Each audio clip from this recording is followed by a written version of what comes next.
Hello everyone, and welcome back to Let's Play Pathfinder Kingmaker Varnhold's Lot.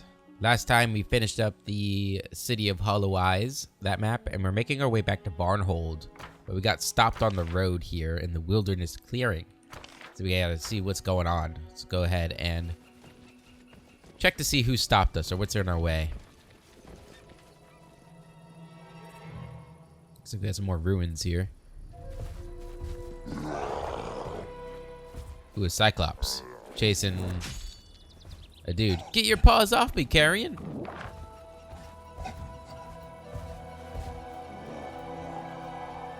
Are those undead Cyclops?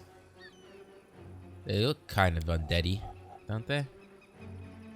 Yeah, zombie Cyclops. Okay. Okay. There's two of them. Since everybody's grouped together, let's do this.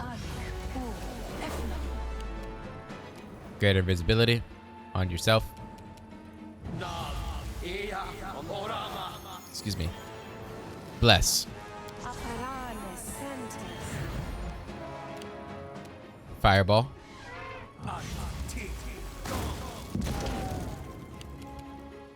Mastodon charge.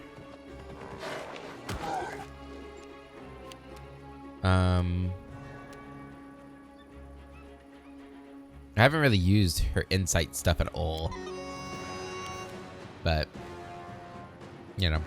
Guessing these guys are probably dead or evil. They are zombies after all. Let's smite them. Go ahead and hit him with this. He succeeded. That's not allowed. That's cheating. Oh. Do that then. Fight me.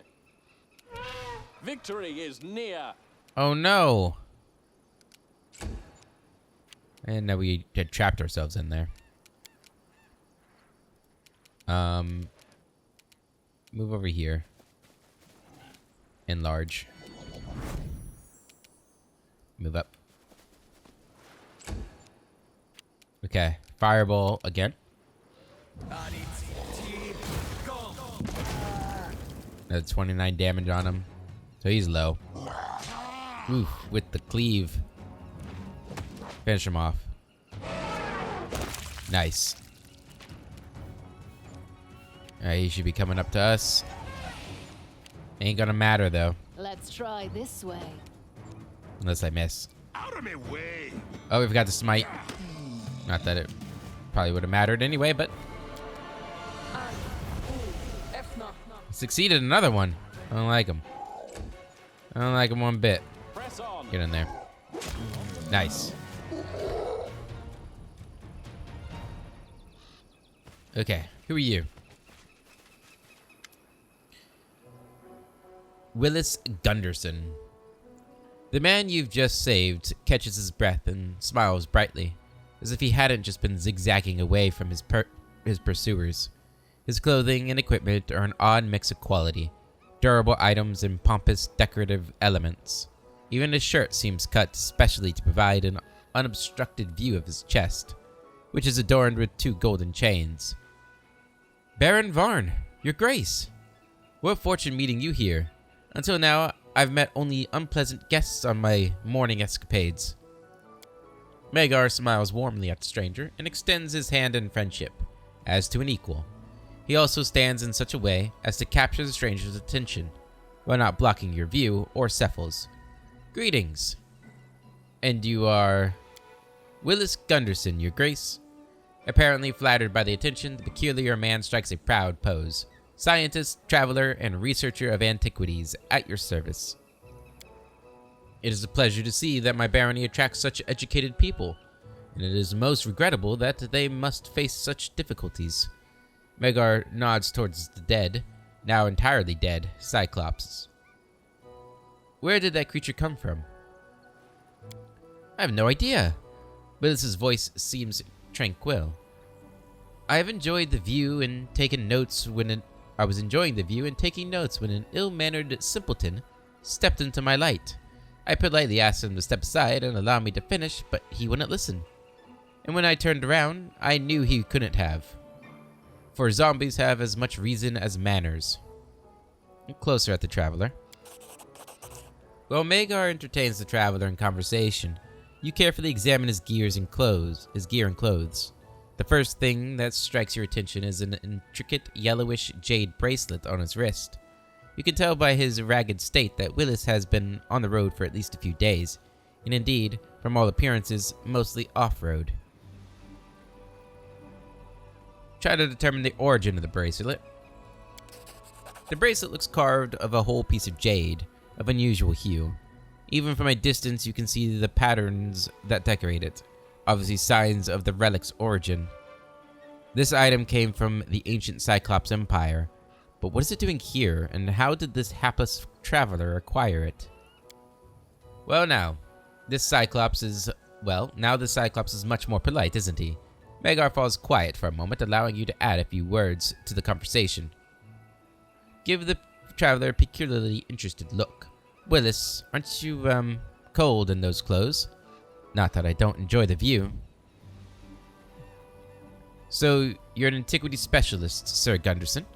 That bracelet you're wearing is certainly ancient, isn't it? So, my friend, why don't you tell us about that bracelet you're wearing? You wouldn't lie to the Baron and his men, would you? Sure, let's be a little, risque here. Roka, you tigress. We barely saved the lad and you're already sinking your claws into him. And such wickedly sharp claws. Anyone would be smitten. Willis Gunderson returns your interested look, obviously flattered by your attention, as he should be. And my daring companions are trying to avoid claws at all cost. These are my claws, I do whatever I want with them. Go with number 1. A fair reproach. I feel ashamed. So you're a specialist in antiquities. What a coincidence. I'm also quite interested in them. Of course. Would you like to look at an amusing item from my collection? Liz takes off the bracelet and presents it to you, or carefully standing so the light flatters him. This knick-knack is my latest find. I found it on the river shore. It would seem the water washed it out of some ancient burial mound. No doubt it's very ancient and may have serious scientific value. I haven't dated it precisely yet. You must understand such things take time. But I swear, Desna herself guided my hand. Magar approaches and pats the lad on the shoulder, gently taking the bracelet from Willis's hands before he can object. This is quite interesting. The barony doesn't yet boast of its scientific achievements, but I think we can find a specialist who would be able to determine the bracelet's origin. If this is a precious item, your efforts in finding it will be generously rewarded. Here, take this as an advance. He takes a purse from his belt and hands it to Willis. Where'd you say you found it? By the river? Willis seems taken aback by the expropriation of the bracelet, but regains his smile when he feels the weight of the purse he'd just been handed. I'm only happy to help in any way I can, Baron Varn. With your connections, we'll surely discover the origin of this find. And meanwhile, I may employ my time on something just as useful. Did you know that besides scientific articles, I also write fiction? And I cannot pass up the opportunity to write about the exploits of the Varnling host, and to chronicle your first steps as a baron. You wouldn't mind, would you? So long as they don't ask me to sit for a portrait, Magar laughs infectiously. I was born to a noble family, so my childhood was wasted on sitting with my mother and brothers for a train of grand portraits. I was only spared the torture after I covered my waistcoat in tar and lit my pretty feathered beret on fire. So long as you will spare me such torments, Willis, I don't mind what you do. You should find some place to settle in Varnhold and get to work. I will send word when I receive news about the bracelet. As you wish, Your Grace. It was a pleasure to meet you and your companions. Willis Gunderson gives you a curious look, and then turns and walks off in the direction of Varnhold, still hefting the purse in hand.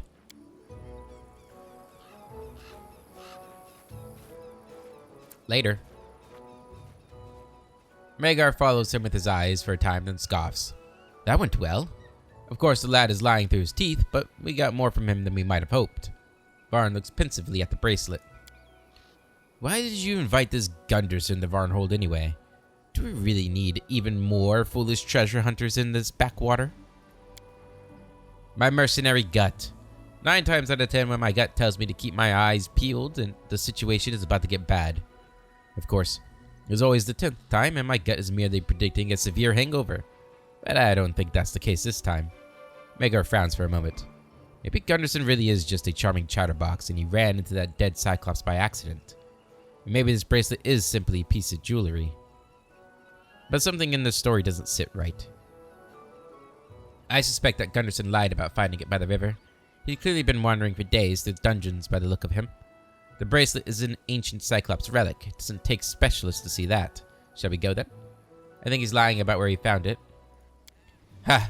Didn't I tell you, Cephal? There's something wrong here. It's also an ancient Cyclops relic. Right, what?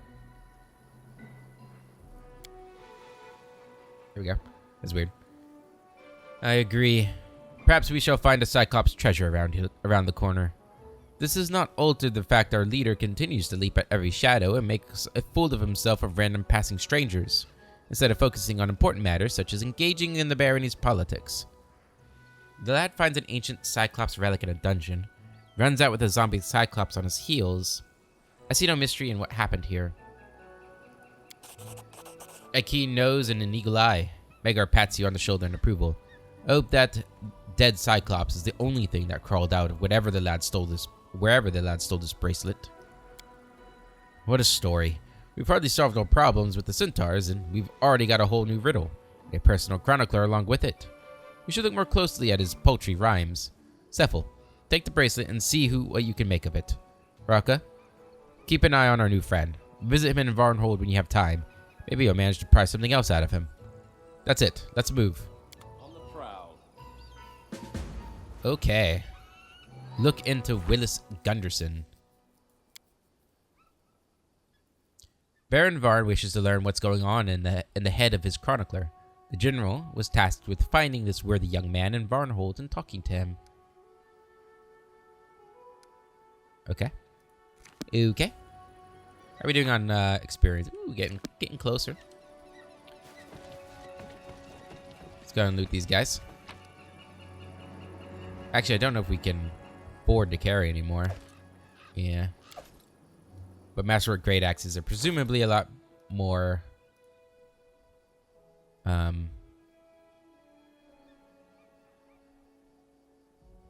expensive than, say, a regular battle axe here.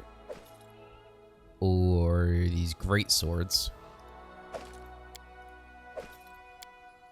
Oh, that's good enough. Take a look around here, see if there's anything else. Although we are going rather slow, aren't we? Ooh. I didn't think there was actually going to be more enemies here. Nightmare Skeleton Soldier. Everything has a price. Our victory is certain. Let's take him down.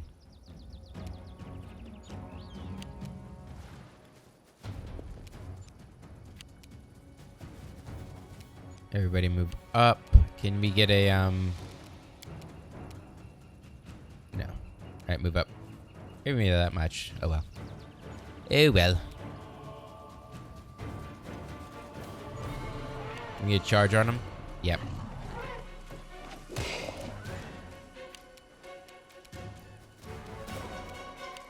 Oh, there's more of them? I need a moment to recover. Did not see them behind me. That's not good. This should do it. You come here and heal her. Cephal. Hit him with that. Gotta be able to hit him. Can't reach. Oh, they don't work on them. Okay, hit him with that.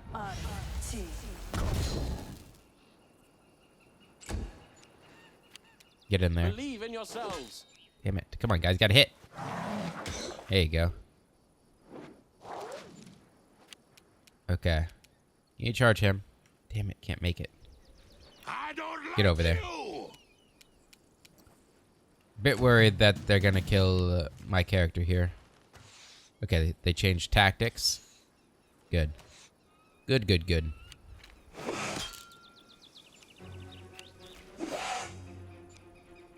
Alright, attack him. Calculated risk.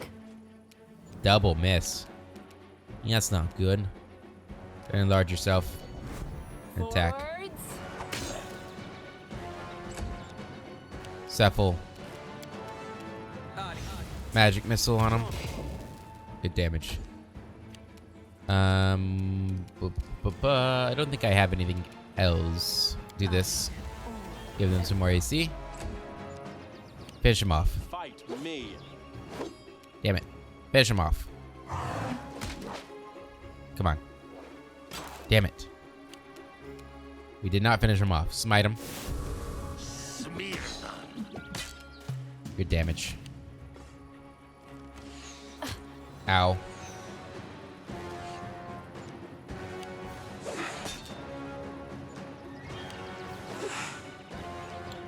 Good. This will hurt. Good kill. Good kill. Aim carefully. Oh, did she... Is that enlarge only for a round? Seems like it might be. Got him. Fire. I'll loot your corpse. You come on over here.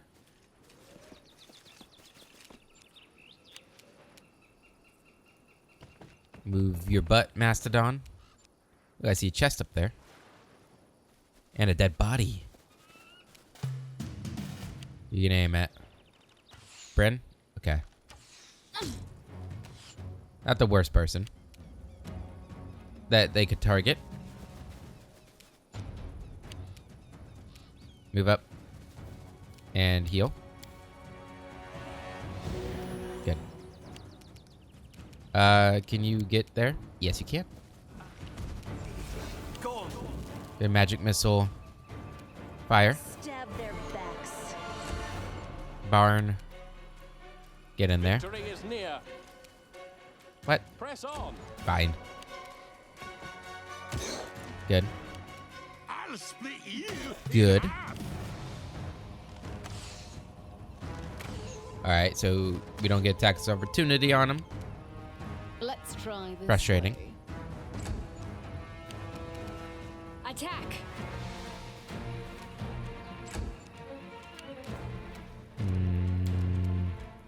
Alright, move up.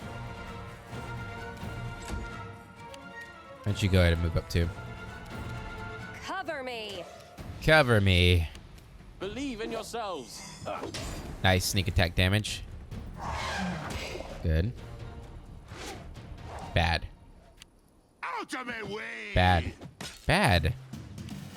So much bad. Ow. This should Nice. do it. A solid plan. Alright, Cephal. Burning Arc. Good. Okay. It's not a terribly big map, so I imagine there's not a whole lot more after this. Of course, we're overloaded again. But we gotta see what we have in here. Just some treasures. Okay. Armor-wise. Let's drop this stuff. They're only worth 12 gold. Precisely. We might pick up some on the way out. Masterwork longsword. Definitely worth taking. We have a bag up here.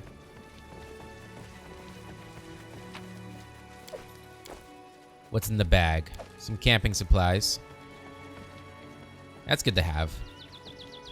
Quiet footsteps. Anything else around here? No.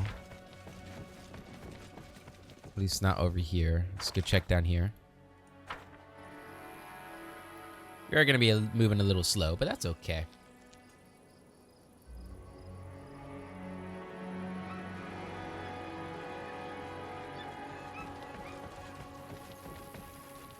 I don't really remember how long this DLC is. The way seems clear. Over here. Ooh. Have a look. What do we have here? double kukris. Interesting. Don't need them. Alright, let's go down the road here. What a find. Potion of Feather Step, I'll take it. Looks like that's everything. Alright, let's continue. Alright, so we have about 40 pounds worth of things we can take with us still. These things are worth 50 gold, but they have 30 pounds. It's probably still the best I could grab. Looking at the price of things. Yeah, it's probably getting one of these. That's actually going to put me over. No, it's only 30 pounds. So I can get one of those and maybe these. 12 gold. Yeah. Can I get both of them? I sure can. Okay. Gotta try and make as much money as we can. Dressy. I love that portrait.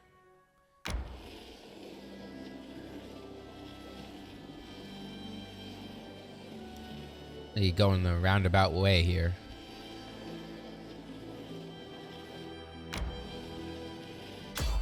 There's someone on the road. Get ready. Now you, my dear readers, have finally learned how I, Willis Gunderson, author of this tale, first entered the acquaintance of Baron Varn and his companions. But as much as I would like to delve into this remarkable meeting, I must remind myself that by no means am I the main character of this book. Perhaps one day it will occur to Baron Varn or the General to mention me in their memoirs, for surely our encounter must have made an impression upon them as well. As fate would have it, the party has another adventure before returning to Varnhold. Having decided to take a shortcut, they find themselves in an area with strange furrows which crisscross the ground here and there. Baron Varn and his companions are cautious and approach unnoticed as a young centaur whoop and leap from one furrow to another. After a moment, Baron Varn prepares to call out to the creature. But the General and Cephal, Laurentus, shake their heads, and the Baron exhales quietly. The party looks on in silence. Cephal tries to stop him, but then the General nods, and the Baron calls out in his bold voice, drawing the centaur's attention. No, we shake our heads. The centaur frolics down the path and straight into trouble, as it turns out. Another leap, and the ground explodes in a fountain of dirt and stone, and the muzzle of a great monster suddenly appears straight out of the earth, right under the centaur's tender hooves. With barely a glance, the seasoned Varnling host recognizes the monster as a bullet, a sleek predator which attacks its prey from under the ground. The terrified centaur manages to twist away and escape with its life. The monster's jaws have cut deep wounds on his legs and side, but at least it hasn't crushed him. The boy's painful screams echoes through the air, where the dull grumbling beast prepares for another attack. Baron Varn takes up his sword, steadfastly set on settling the matter himself. The General leads the charge, relying on her vigorous attacking skills and artful maneuvers. The General touches the Baron on the sleeve and quickly whispers her plan. She suggests that they approach the monster silently rather than rush in at full speed. Ability 14, stealth, yeah, we're gonna try and sneak on him. Reasoning that such a subterranean monster is unlikely to rely on its vision, the warriors of the Varnling host move silently forward, dancing from one boulder to the next, careful never to touch the soil. The General's plan is a success, and they're able to approach the monster undetected. As they draw near, the warriors strike in unison, throwing all their might into a single precise and deadly attack. The wounded beast roars and tries to escape under the ground. The General and the Baron exchange glances, nod silently, and attack the beast with a finishing blow. The Baron is ready to continue the chase, but the General wisely notes that it would soon perish from its wounds in any case. Deliver the finishing blow. Could this monster withstand a united attack of these battle-hardened comrades? The answer could be but a decisive no. With the second blow, it roars one final time, and then its lifeless flesh sinks into the ground. Another glorious victory for the Varnling host. We get bullet bone plates and 11 diamond dust.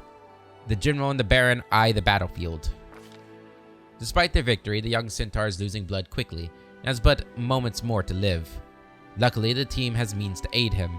Sadly, the party can't help him. The Baron insists on giving the deceased a proper burial, and leads his people on to Varnhold. We have the means to aid him. Baron Varn greets the boy and strikes up a conversation. Cepho Laurentis, mumbling something about reckless risks for questionable purposes, approaches the beast's lifeless corpse and starts performing some calculations. Meanwhile, the general decides that it is the perfect moment to learn more about centaurs. The centaur says his name is Royko, but it sounds more like a nickname than a real one. He is manifestly stunned by the courage of Baron Varn and his people. He hesitantly prepares to go on his way, explaining that the tribe would soon notice his absence and that he might be punished for talking to the two legs. The general delicately managed to get some further information from him. For the most part, it only amounts to what the team already knows, but they learn that the centaur belonged to the Noman tribe, and their leader is one Akora Silverfire, and named Royko speaks with the fiery awe of youth.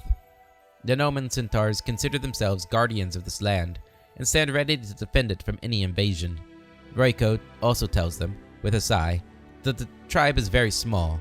Unlike in the olden days, war and disaster has taken their toll, and the other tribes no longer want to deal with the Noman. Royko's words make it seem as though the other centaur tribes consider his own tribe perhaps a little mad. Saying warm goodbyes to the young centaur, Baron Varn nods, content with his own thoughts, and leads the party on to Varnhold. Another 900 XP. I'll take it. I do not like that Gunderson, even if he is not a spy. And mind you, I still have my doubts. Vagabonds like him always bring trouble. I can't keep all the vagabonds from breaking their necks in the ruins. At least if he finds something interesting, he'll bring it to us, not Brevoy. True.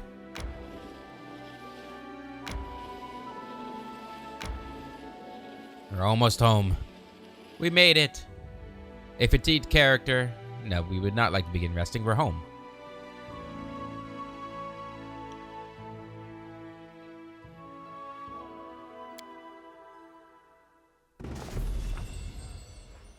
Ripples on the Water quest complete. After a daring raid into the land of the wild centaurs, Baron Varn and his companions returned home, and I, Willis Gunderson, had the honor of accompanying them. A time of peace has come at last. Varnhold greets one serene dawn after another, but in this dark land I dread to think what awaits us. Hey buddy. Down for a riverside walk?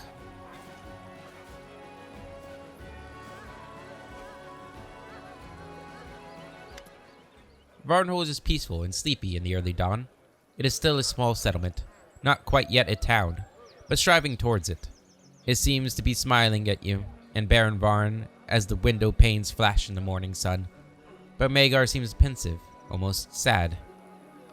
I'm not sure if it's the right time for this conversation, but I just feel like chatting today. You know, while we were living like a gang of mercenaries, I never tried to make any plans for the future. Never even imagine a happy and proud picture. Myself in 10 years, who had made all his dreams come true. I considered it bad luck. I felt superstitious like that. And it's easier when you're not thinking about your future. It's not so scary to dash into risky situations. That's true. Could you speak up a little bit, man? I mean, I'm recording this and you're a little low. But I have this new title, and Varnhold. It's strange how it can change a person. I've started contemplating things I never used to think about before, and ask myself questions I never even used to ask. I see my warriors and companions in a new light, and you. I'm boring you, aren't I? Let's consider this a scouting mission. I'm sending out my patrols, trying to figure out if there's a chance that my vis-a-vis might decide to change her disposition towards me. To a closer one. We've known each other for a while. Why haven't you talked about this before? Scouts report back that the maneuver you were asking about is more than possible. Please stop. You are my Baron and Commander, and I am your companion and general. Let's let things remain as they are. Why haven't you talked about this before? That's a good question. Probably because just a year ago we were living from one fight to the next. And the only thing I could offer a woman was a night in my tent and a chance to become a widow before she ever became a wife. Scouts report back that the maneuver you were asking about is more than possible. Not a single report has ever made me so happy. Magar's eyes grow brighter and his face relaxes. Wait, who's that running after us? Uh-oh.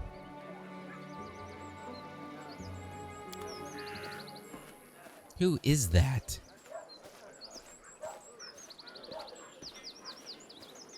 How dare you ruin a glorious morning. Baron! Baron! Garrity is looking for you urgently. Ahem. I had a feeling some disaster just bound to happen today. Let's go. Off we go. And I was correct in my memory. There is a romance with him. As Garrity approaches Varn, a wince crosses her grim face, but she speaks not a word, and instead hands him a document. Aha! I see you've included everything, just as I asked. Thank you, Kiadi. Magar glances over the document, and his face brightens. Magar, what does this mean? Tell me, what am I to make of this? Cephal snatches the document from Varn's hands. As he reads it, the old wizard's eyes nearly pop out of his head. Okay, I was just seeing if that was anything new. I sent some much-needed aid to our neighbors in the Shrike Hills. They're our only possible allies in the coming carnage. Cephal, I know your opinion, but be realistic. The Aldori are not our friends. We can't count on them for help if something happens. We're expendable. You will not preach realism to me, you naive boy. Yes, we are bargaining chips to them. That is exactly what I'm basing my politics on. A delicate contraption which you are smashing to bits. War will come to Brevoy, even you can see that. But as long as it hasn't yet begun, can scarcely do better than pretending to be the Eldori's most loyal vassals. Why not be friends with two people? You're both wrong. The Eldori are noble. An alliance with them would ensure our common prosperity. Cephal, you're not making any sense. You say that an alliance with the Eldori will end in bloodbath. That surely means that we'd best keep away from them. You mean we need to wait until they drop their guard, make them rely on our help, and when civil war does break out in Brevoy, strike them in the back?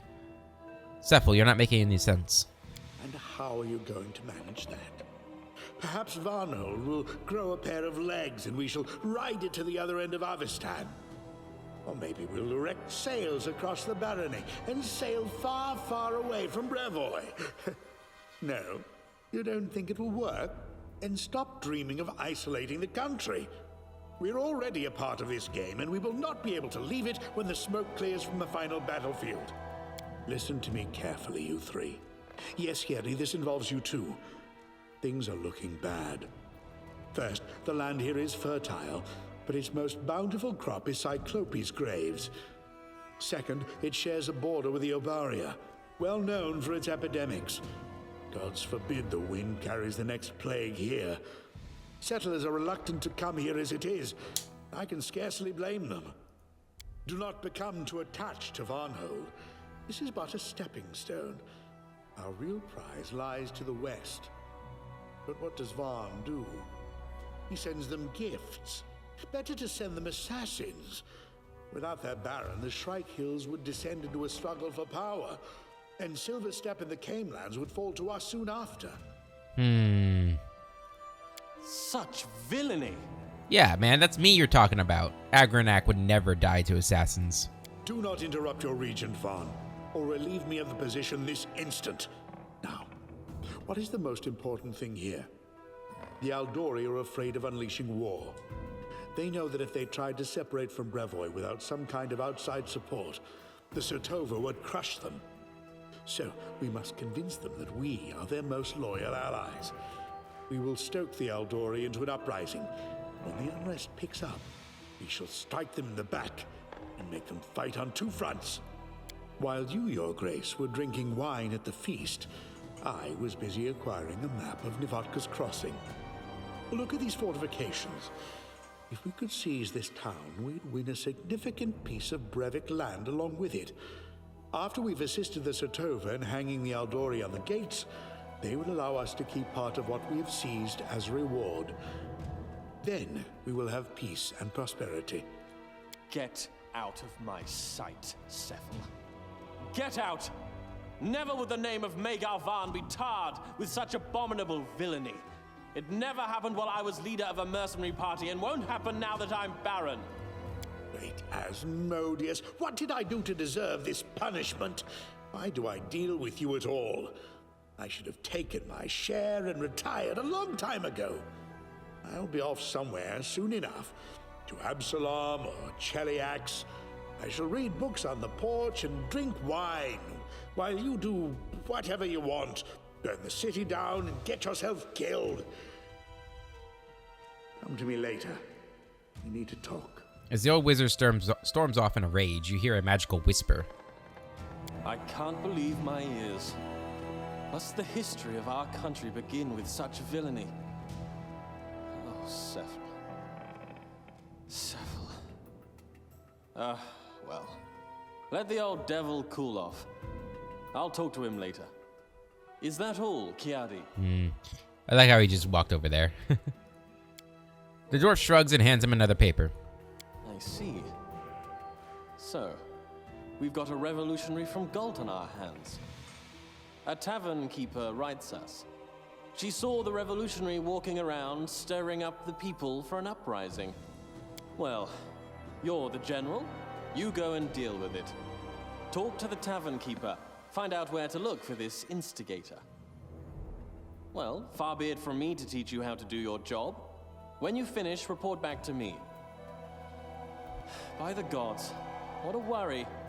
Uprisings, intrigues, these damn letters, that Gunderson and his bracelet.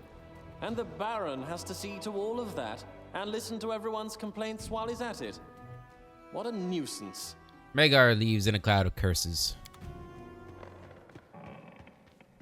Quite the nuisance. Okay, so this is around the time that we received that letter from Varn. So this is around the same time period or timeline that we left off our main story. After the quarrel with Sephel, you mentioned some letters that give you a headache. You mind if I ask what that's about? I received a letter with some threats. You do know how letters with threats make me laugh. Magar doesn't laugh, but suddenly articulates each ha, emphasizing his dark mood. As if this whole government headache wasn't enough, now there's another contender from Brevoy, scheming for their own piece of pie. I wonder why he dislikes the alliance between Varnhold and the barony of the Shrike Hills. Here, read it if you like. I do like. Baron Magar Varn. I'm writing to you as your ally and well-wisher. The reason for my letter is the lack of foresight in your actions. You're trying so hard to become friends with the ruler of the Shrike Hills barony. You invite your neighbor to pay you a visit. You even send rich gifts. Have you nothing more to do in your lands? I strongly recommend you stop flirting with this upstart person and turn your gaze to the affairs of the day. You're trying to cross the path with powerful forces that can reach you even in your own castle. You should know your place. With wishes of good health and calm sleep, your friend. Huh. I'm not certain of the author, but I can make a guess. A few years ago, the mother of this little rat hired us to find him, remember? From the moment we met, I wanted to tie him to a tree in the forest and leave overnight just to teach him a lesson. If he wasn't heir to one of the great houses of Brevoy, I would have done just that. Maybe something good would have come of the little rat. What can you say of Willis Gunderson? What does your mercenary gut tell you? Gunderson himself doesn't bother me. It can't hurt to have him in the barony. We still don't have much entertainment here, and that lad is a free circus show for anyone who cares to watch. But that bracelet... You know, I sent scouts to retrace Gunderson's steps, and they couldn't find any sign of him. That's one hell of a location. Hills, mountains, gorges, and 1,000 caves. If he lied about where he found it, we'll be looking for its true origin for years. I don't like it. And I know about a dozen unhappy stories that began with an unknown ancient relic suddenly appearing. That's why I'm writing our western neighbor in the Shrike Hills. Maybe they have a good sorcerer or historian who can help us puzzle out what this bracelet is. Oh, I have an excellent one. Perhaps even the best one in the storyteller. Cephal, you want to talk?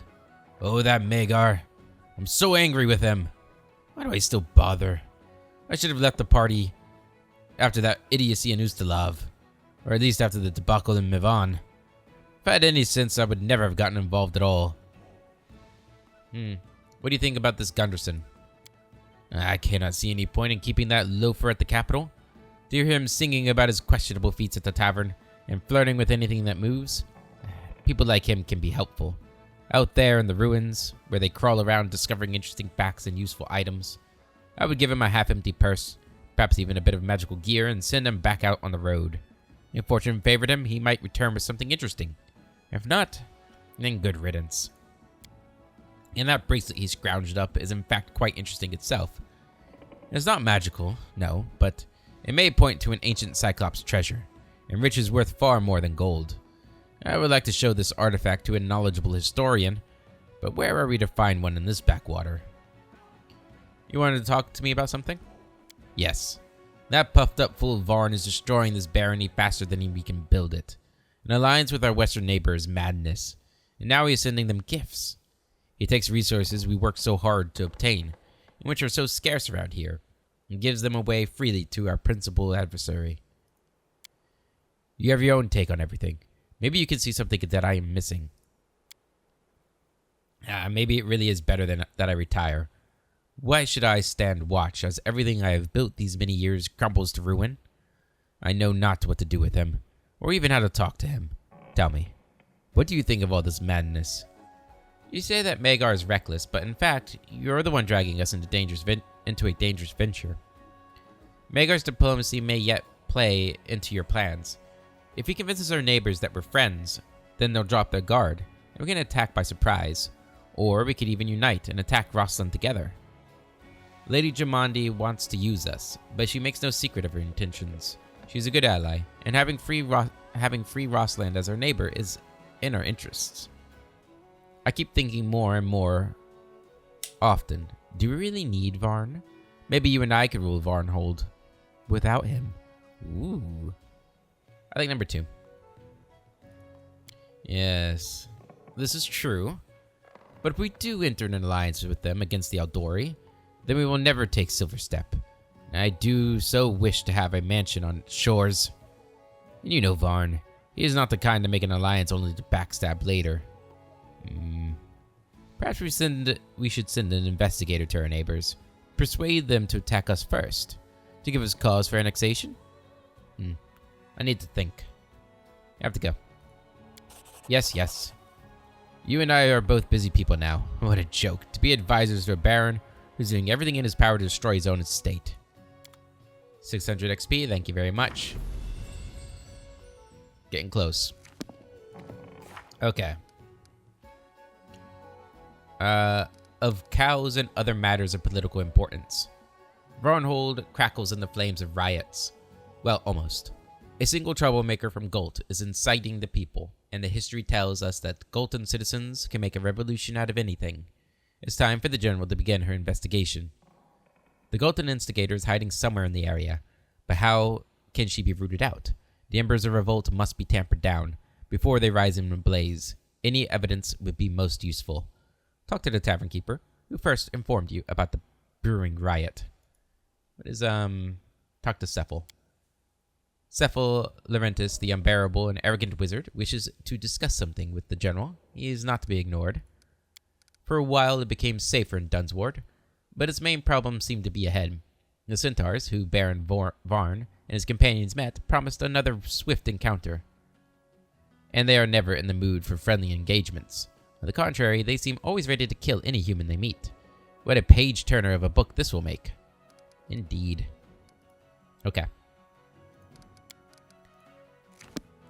Let's go ahead and leave.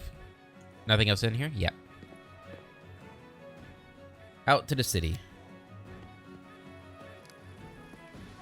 Let's see what we got going on now. Quiet footsteps. So we need to go to the tavern. So we'll make our way over there, but we need to sell as well. Hello, peasant. Ignash. Buddy, old friend, old pal. What does your spirit want? Potions, wands, perhaps a reading? You detect a sour stench of stale alcohol as the man mumbles. I'm looking for a troublemaker who has been stirring the people to riot. Have you seen her? I saw her, yes, I did. She picked my pocket clean. But it's alright. A pocket is not a belly. If they cut it, you can stitch it up and fill it again. But the things she stole won't be good for her. No, they won't. She's invited trouble upon herself, silly girl. Show me your wares. Offer everything we have. 7,000 gold. Whew. You can sell everything in here, too.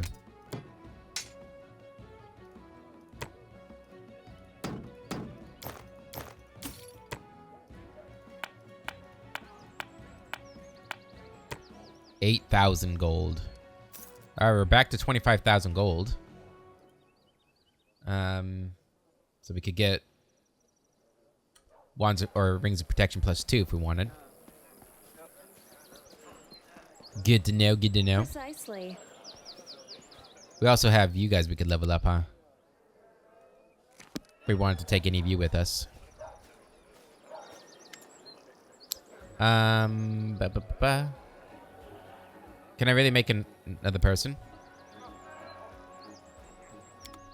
Oh, I can make as many people as I want. Oh, that's kind of cool. Well, in that case, sure, let's make a new character. Who was our weakest link? Probably Bren. Although she did have the Mastodon, too. And she was a good healer. Probably the Monk, but I like her a lot. So maybe we don't want to make another character. It is cool. I do so enjoy making characters, though. Yeah, I think we're fine on characters. As fun as it is. Equipment, that's what I want. Descending order. Still can't get that.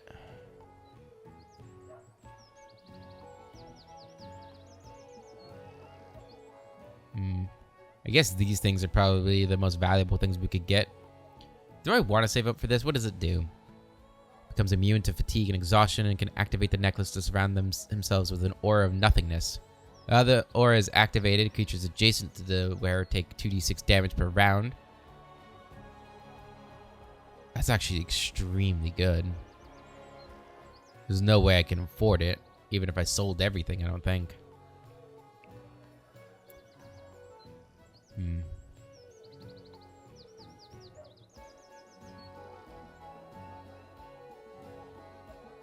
I kind of want it, though.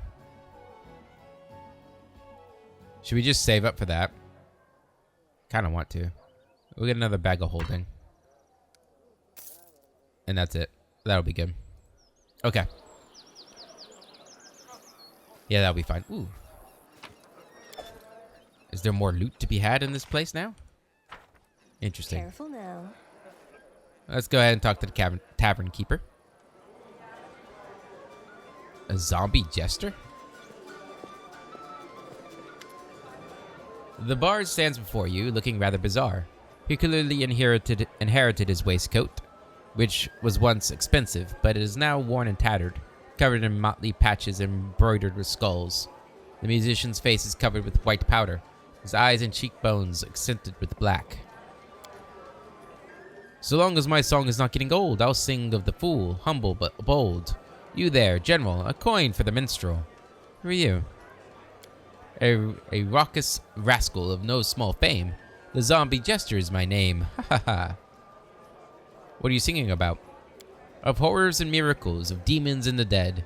I'll sing you to sleep, and you'll wet your bed. Here in the Stolen Lands, there are horrors everywhere. Enough for a new song every day. I've been to the Shrike Hills. I don't remember seeing you. And returned with a dozen new songs. Songs of the insane stag lord, of evil fey pranks and trollish feats, werewolves and lake dragons and spider dances. And now I'm here to write one about a cyclops.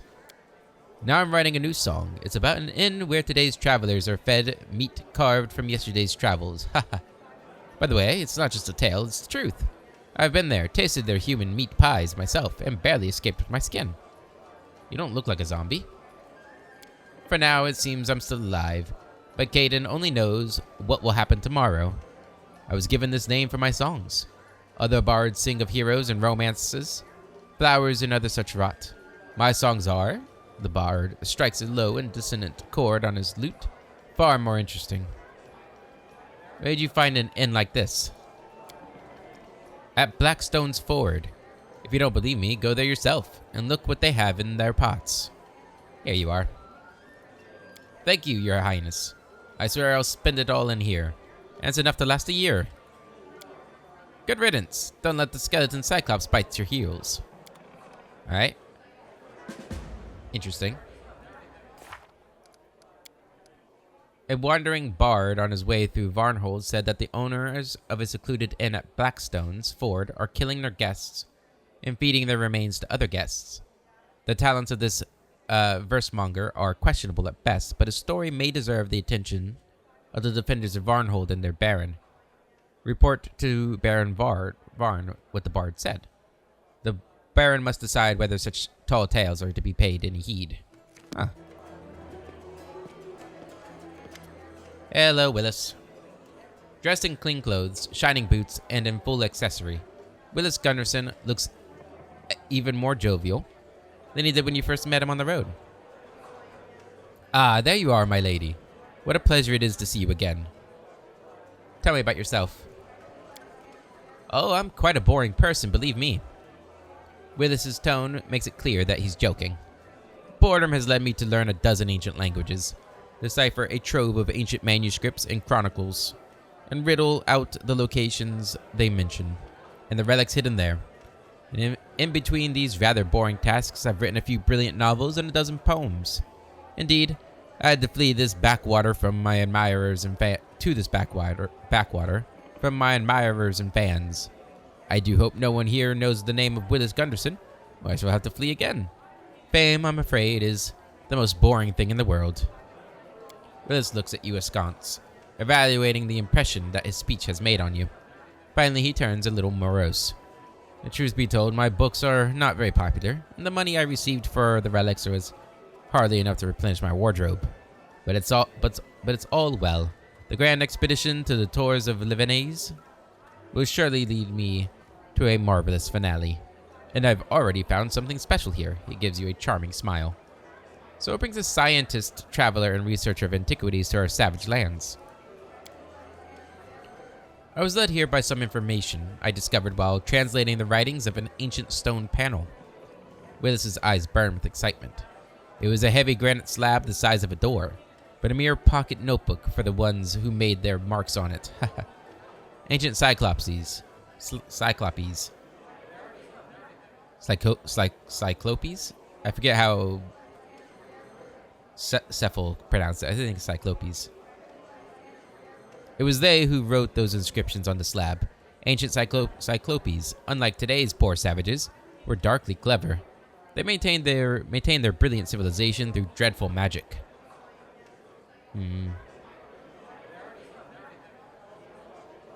You called that huge slab a Cyclopes notebook. Perhaps your bracelet is not a bracelet at all?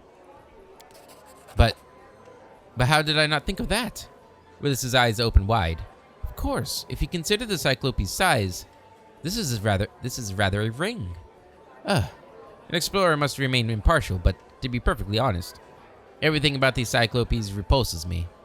They were no kind spirits even when they lived. We're lucky not to have lived in the times of their empires. What was written on the slab? Nothing terribly significant. It describes Cyclopes settlements across the Tours of Levenese, and mentioned that incredible magic treasures have been stored here in the past. But that was thousands of years ago.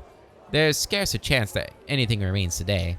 Even that bracelet I found was hardly anything more than a valuable knick-knack. But even if I don't find any real artifacts, I will continue my search, in the name of science. I see. I'm happy to tell you whatever you like. 600 XP? Nice. what are you going to write a book about? Oh, wait. So you're going to write a book about us? Oh, we're well beyond that. I've already started. Your comrades from the Varnhold host already gave me all the background I'll need to flesh out the first few chapters. I'm still thinking of a title, but the chapter about your encounter with centaurs near the city of Hollow Eyes will be called Ripples on the Water. Poetic, relevant to the location, and it foreshadows mysterious events to come. I heard that Jubilas Narthropple was visiting your western neighbors. No, I missed him. Sad face. Very sad face. Crying face. I'm devastated. How dare you mention him? Put me in a bad mood, Willis. I don't know anyone who still attends his lectures or reads his articles. The obnoxious gnome can never manage to do without making sarcastic jokes at the expense of his own audience. But never mind. How unfair would it be if a well-known publicist showed interest in one newborn barony, while leaving its neighbors out our sweet and slightly wild Varnhold out in the cold? Do you see now how lucky you are that Willis Gunderson himself has paid a visit to Varnhold? What? Jubilis Narthropple himself in our lands? Willis exhales in indignation, then stares at the floor. This was rude, my good lady. You might at least pretend to be just as impressed by me as by him. But fine, as you please. Willis Gunderson has yet to show what he's worth. And what kind of character will I be in your book? The main character will have to be Baron Varn, of course. But you, my dear, will be the hero's charming assistant, who the audience will love most of all. I expect the book's countless admirers will compose 1,000 sequels entirely devoted to you. And of course, in these apocrypha, your striking beau will strangely resemble none other than the author himself. Or your striking boo. Sorry. Such is the nature of love in the public eye. Alright, well. Don't you have any other questions? How about we discuss antiquities and relics in a more private setting? There are quiet rooms upstairs. Have you seen that Golden troublemaker? The one who started the uprising in the city? Indeed I have. I was just telling my friends here about the touching sign of friendship and affection that Baron Varn showed to me. When these troublemakers came in with their silly talk, I had to spend a few minutes explaining to the lady how ridiculous her messages are, and how disgusting it is that how she expresses them. That told her. So then the troublemaker ran out of the tavern. She's not going to risk crossing paths with me again. I suspect she's on her way back to Galt. Willis toys with a strand of his hair and smiles cheekily. Yeah, we're not gonna romance him. I think Roka's a bit of a flirt, but she's not gonna. She's in love with the Baron. Yep. I have to go. Goodbye, my lady. And we did level up. Fantastic. All right. Level 7. Let's go ahead and put these points in. There we go. Get that intelligence. 25 intelligence. Insane. Insane intelligence. All right. Spell penetration. Greater spell focus. Greater spell penetration. How many spell slots do we have now? Okay. We could probably... Ooh, if me and Seth will get this.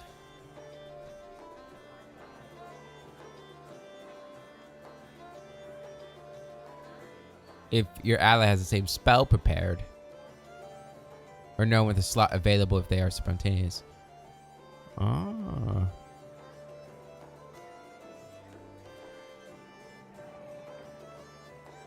That could be a good thing to get. I mean, me and Seth are probably going to be fighting together for the rest of this DLC.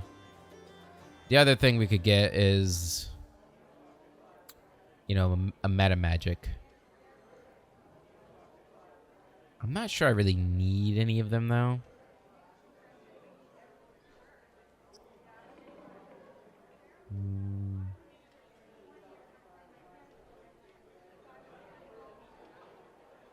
Steadfast personality. Ah, cool. Cool. I think I'm going to get it. Yeah. Let's grab that. Allied spellcaster. Level 4. We can get animate dead. Okay. Could be good. Bestow curse. Also good. Bone shatter. I think we have to get this. This is the upgraded of whatever the other one was called. Bone shaker. Yeah, that's it.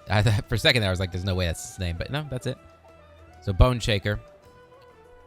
Splinter, dealing 1d8 points of damage per caster level to the target, which is also exhausted for 1 minute per caster level from the pain and exertion of the transformation.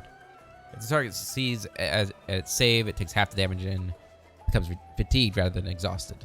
So yeah, that can be really useful. Wall of blindness. You create a translucent wall of energy within which can be seen indistinct images of faces with their eyes sewn shut. Any creature that passes through the wall must save or become permanently blinded. The wall must be continuous and unbroken when formed. All creatures within a 30-foot burst. Interesting. It's not actually a wall, it looks like. Fear is a cone. That could be good. I think I like that. Let's get Wall of Blindness. Good. Alright. Alright, she's always like a little bit behind. Which is weird. Alright, you're just a regular old cleric. You're done getting anything special. I think you might get... Yeah, you get level 4 spells, which is actually special, but... You know. Here we go. Boon Companion. Extra channel. Probably want to get selective channel. Alright, I think that was a problem with her in the bandit fight.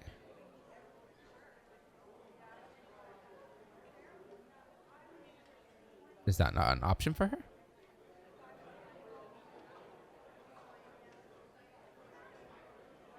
Why is that not a thing she can get? Let's see. All the way down. All the way down.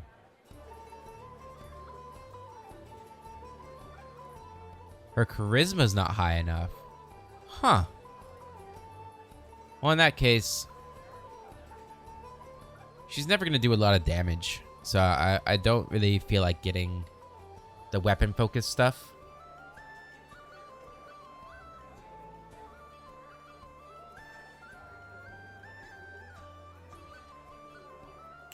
So just getting extra channel will probably be a good thing. Improved channel. What does that do?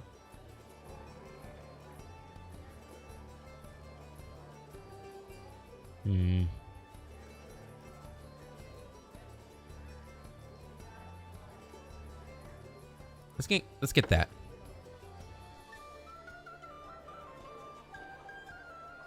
Yeah, because I do think we're going to be fighting more undead soon. And that could help when using that against it. Maybe. I don't know. Alright, Fulgomi. Paladin. You get another Smite and Divine Guardian bonus feat. Cool. More perception.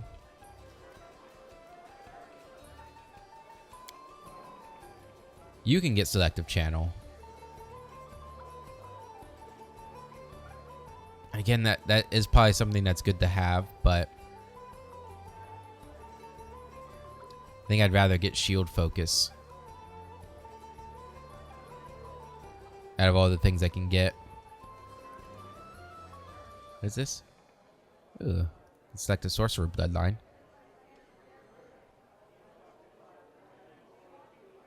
Multi-attack.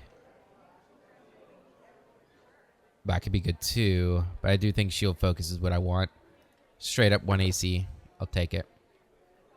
And then here we can get dodge. That increases your AC even more. Yeah, so that's... Yeah. So that's +2 to AC for him. Putting him up to 30, which is great. Alright, Cephal. My other wizard friend. Boom, boom, boom, boom. Haha, I'm smarter than you. He is wiser, though. And allied spellcaster.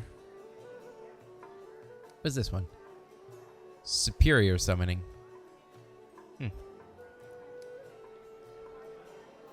Allied spellcaster, though. And for you, summon monster 4. And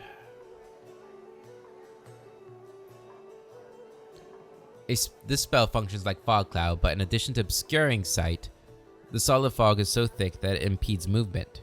Creatures moving through a solid fog move at half their normal speed and take a -2 penalty on all melee attacks and melee damage rolls. The vapors prevent effective ranged weapon attacks. That could be good. Fleshworm infestation. With a touch, you cause an infestation of ravenous worms to manifest in the target's flesh. Yikes. Controlled fireball. Controlled fireball.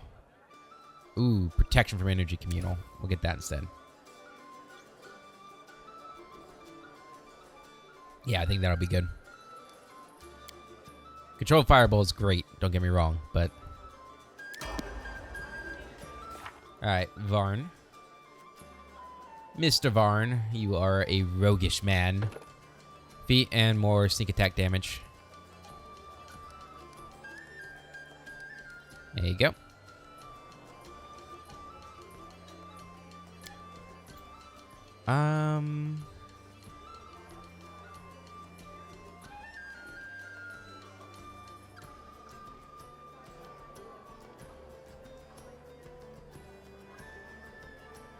Yeah, Piranha Strike would probably be good. Yeah. Easy. I guess we'll level you guys up too, just in case I need you. I mean, Rangers would be nice to have. Oh no. Let's see what you have. Perception, nature, and trickery. I'll keep you with what you have. 2-weapon combat. Improved 2-weapon fighting. Sure. Another ranger class. You get woodland stride. Okay. Okay. Perception and trickery.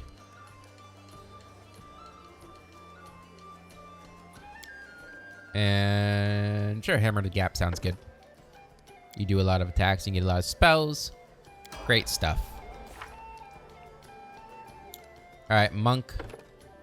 But you get scaled fist bonus feet and key powers.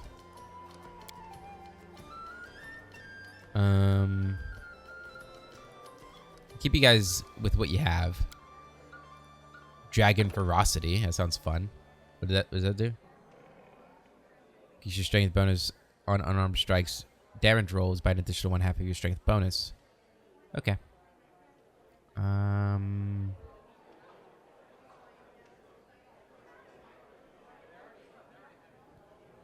Bark skin. Another level here. You get a key strike, cold, iron, and silver,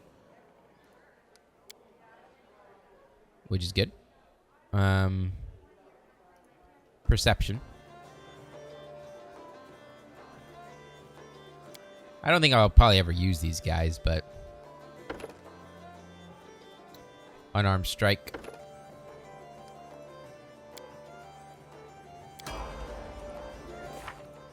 But you never know. Maybe somebody dies and I don't have time to, like, rest.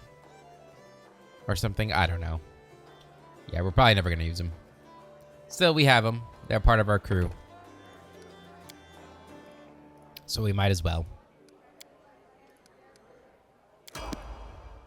Good old clerics. Getting absolutely nothing.